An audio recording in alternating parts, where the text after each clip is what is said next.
Okay, now Shavuos is over. We're going to go back to Hilchos Shabbos. So now we're going to learn a halacha that's going to take a long time, but it's a very, very practical, important din. That is what's called the halacha bishul, of cooking. Now, where did they cook things in the Bais Din? In the preparation for the Mishkan.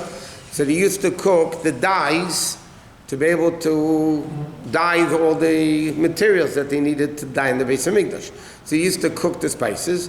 So therefore, the definition of cooking in halacha is altering the texture of something through heat.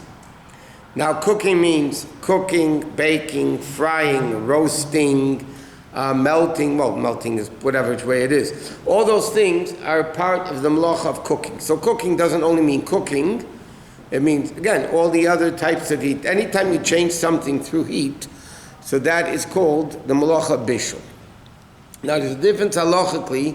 Today we're just going to give a general overview of there's cooking liquid and there's cooking solid. The definition of cooking liquid in halacha is called yad seledisbei. Yad seledisbei has a lot of different halachic interpretations. Basically, it means that the hand would become scalded with it. Now, how much is that? So in halacha, there's opinions that hold that the stomach of a baby 1 day old would get burnt.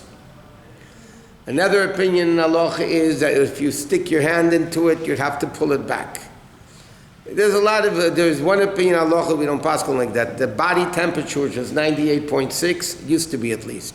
98.6 would also be considered bishul. The accepted general ruling in our language, Yad Seledisbei would be 110 degrees Fahrenheit. Now, boiling, cooking is 212 at sea level, by the way. There's another Mishigas people don't. 212, that water cooks at 212 is at sea level. So if you're above sea level, it's less, more, whatever it is, lower, higher. At sea level, water cooks at 212, or liquids cook at 212. So anytime you heat up a liquid to 110 degrees, that would be cooking halachically. It would be called mamish desecrating Shabbos. Biblically, you're cooking on Shabbos. For food, the Gemara says it's what's called meichel ben derusoi. Well, who's meichel ben derusoi? Meichel means the eating, the food of ben derusoi. There was a gangster in the time of the Gemara, a very world-famous gangster called ben derusoi. And he was a very busy guy, robbing people, killing people, in the woods. So he would not have enough time to get his food ready. So he would eat his food partially cooked. How much is partially cooked in halacha? There's a machlekes rishonim if it's half cooked or a third cooked. So la halacha, Shulchan Aruch says you go stricter either way, which means as follows. If something, let's say, takes an hour to cook, and a normal flame, let's say meat, let's say whatever. Let's say meat takes an hour to cook. So obviously if you cook it an hour, then you're mamish cooking the meat. It's 100% edible. But what happens if somebody cooks it, meichel ben derusoi? So let's say you cook it for half an hour, or for 20 minutes, which is a third of an hour, that would be biblically cooking also. Because the fact that this guy ate the food, it's called medium rare or whatever it is, so that itself constitutes that that's considered normal eating, and therefore that would be called bishul. Now, what happens if something was cooked halfway before Shabbos, and on Shabbos you cook it more? It's still called cooking. It's still called cooking because it wasn't completely cooked. But if you only cook something halfway or a third, then you'll be chayiv for the cooking, the malacha of bishul on Shabbos. So liquids is yad seledisbei, and solids is what's called the meichel ben derusoi. So that's forbidden. No. What are you looking at? You, Moshe, you, yeah. What? Oh, okay. Okay, now that's the, okay, now, there's a lot of takonot, we're going to learn this in a lot of detail, I'm just giving a general overview. There's certain things that Chachamim said you're not allowed to do because you might come to cook it. For instance, what happens if somebody puts food on the stove right before Shabbos? And then sometimes Chacham say you're not allowed to do that, even though you're putting it on before Shabbos. Why sometimes you're not allowed to do it? Because the Gemara's expression was Shema yacht b'cholim. Maybe you'll stir the coals to make the fire bigger. In other words, you're going to put on something on Shabbos, let's say 20 minutes before Shabbos, but it takes an hour, 2 hours to cook. So if you're going to come Friday night, you're going to want to eat it, so we're afraid that if you put it on right before Shabbos, it might not be ready, and then you're going to make the fire bigger. To speak in our modern day language, you're going to make the fire bigger. So therefore the Chacham said, under certain circumstances, you cannot put food into an oven or on top of a stove right before Shabbos or even half an hour Shabbos, unless if the food is half cooked. Or there's another way of doing it that we'll learn in Mitzvah Shem, which is called the blech. Then you would also be allowed to put it on before Shabbos, because then you have a recognition and a reminder that you did something to remind you not to make the fire bigger. What? For the next day? Doesn't matter. But for the next day, you're not going to come home. Yeah, but you might need it. The only exception to this would be, again, I'm just learning the general. The only exception to that would be raw meat, not chicken, beef, that takes a long time to cook. So therefore, if you put it up right before Shabbos, we're not afraid you're going to make the fire bigger, because it's not going to be edible anyway until the morning. So that would be a different story. But generally speaking, okay, so there's a lot of rabbinic... now, what happens if something was already cooked? Let's say you already cooked liquid. Is there a concept of recooking liquid? In other words, is there a concept of bishul achar bishul? Is there a concept of cooking after cooking or not? So there's a difference between dry foods and liquids. And the definition of liquid doesn't mean something which is total liquid. It means something that's wet, that if you touch it, your finger is wet enough to make something else wet. It's called in halacha tefeach amenas latfiach. It's wet enough that if you touch it, your finger will get so wet that you'll touch something else and make it wet. So then sometimes there is a din of bishul, achar bishul, sometimes there's no din. What? Does oil count as well? Oil is liquid. Liquid is liquid. Doesn't matter what it is. It's a little bit oily. It depends how oily it is. Yeah.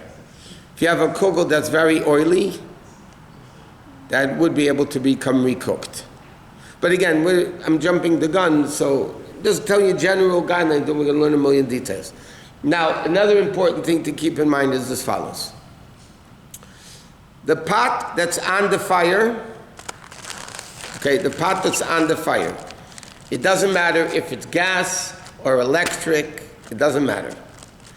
A pot that's on the fire is called kli rishon, the first vessel, which would mean like an urn, because it's plugged in electric. That urn, when it's boiled, it's called kli rishon. It's the initial vessel. Then you have, if you take out of the urn and you pour it into a glass, that glass is called kli sheni. Then you have, if you pour it from that glass to another glass, or bowl to another bowl, that's called kli shlishi. Okay?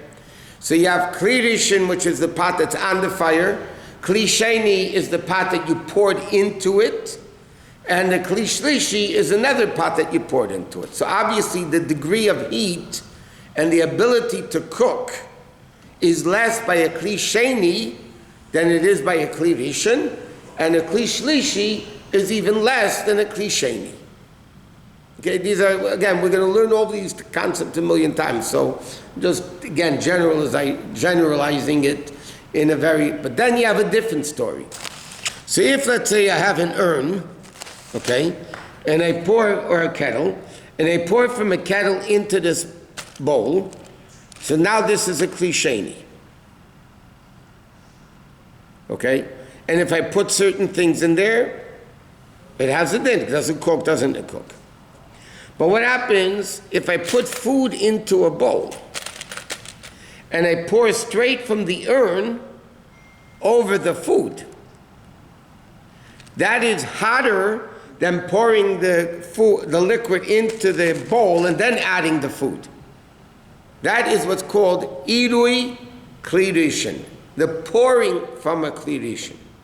Then you have irui klisheni, pouring from a klisheni. Okay? So in other words, just to understand this a little bit, if I would take from an urn and pour it into a glass, okay? So now this glass is a klisheni. So now the question is, can I add coffee, sugar, tea? We're going to learn all those dinim. But it's self-understood, if I put the coffee into the empty glass and pour straight from the kettle over the coffee, that's much hotter than the pouring it into the keli and then adding the coffee and stuff, because it's going to cool down more. So that's in between. So you have klirishin, it's very important, all halachic Shabbos. You have klirishin, klish sheni, klish shlishi, that's as far as we're going to go. And then you have pouring from a klirishin, pouring from a klish sheni, pouring from a klish shlishi. That really usually doesn't matter. According to most people. What? At what point does the Kli Rishon lose its status? Kli Rishon loses its status after it's off the fire and not boiling hot anymore. Not boiling. So like, if it's not boiling... In other words, if I have a pot on the stove, a pot of soup, yeah? And I take it off the stove, okay, and put it on the counter, whatever. As long as that Kli Rishon is Yatze Ladisbay, it's still a din of a Kli Rishon. And the Kli Rishon will learn can cook everything. So once he uses it, loses its... The only exception that a Kli Rishon can only cook while it's on the fire, there's only two things that are an exception. The Kli Rishon can only cook while it's on the fire, and that is raw meat and raw salt. Our salts are all cooked, but raw salt. So those need a very intense fire to be able to cook it. But otherwise, a Kli Rishon, even if you take it off the fire, it still has the ability to cook. Okay, listen, marriage in 5 minutes.